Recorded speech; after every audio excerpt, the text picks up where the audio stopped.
Okay, hi everybody, this is the Math 20-1 Trigonometry review. This is question 7. We're going to complete this table here. And basically this is just about getting the angles, okay? So we're going to give the reference angle for the first two here in particular, and then we're going to kind of work backwards here.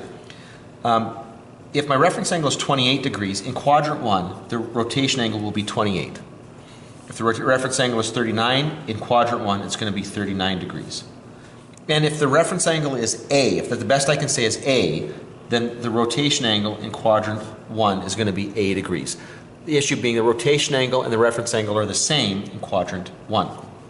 In quadrant 2, what I'm going to do is take 180 minus 28 to get 152 degrees. Okay? I will go 180 minus 39 to get 141 degrees. Oh, sorry. And then just to summarize this, if my reference angle is A, that's going to be 180 minus A degrees. That's how I'm getting that. In quadrant 3, I will take 180 and I will add 28 degrees. So it'll be 208. I'll take 180 plus 39. That's 219 degrees. So what I'm doing here is I'm taking that reference angle and I'm adding it to 180 every time. In quadrant 4, a little different. What I'm going to do here is I go around to 360 and I'm going to subtract 28. So that'll be 332 degrees. Then what I'll do is I'm going to subtract the 39 and I get 321 degrees. And so what I'm doing here is I'm taking and subtracting the reference angle from 360. Now, with these other questions, I got to look at the angle that I'm getting and I got to work backwards here. So in quadrant 2, I got 114 degrees as my rotation angle. To get the reference angle, I would go 180 minus that number right there. Okay, and that is going to get me 66 degrees. Okay, sorry, 66 degrees as a reference angle, which will be my first quadrant angle. 200, now I'll deal with the rest of this in a second. 201 degrees is in the third quadrant. That means it's larger than 180. To get the reference angle, I'll go 201 minus 180, and the reference angle is 21 degrees.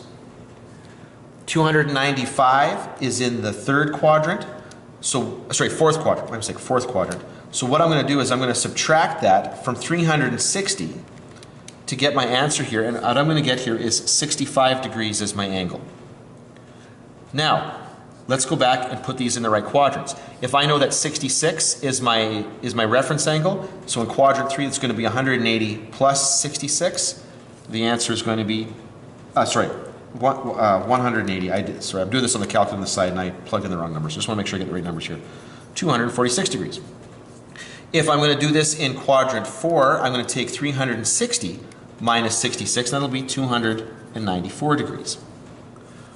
21 degrees in quadrant 1 is 21 degrees. 21 degrees in quadrant 2 will be 180 minus that, so 159 degrees. We already know what it is in quadrant 3.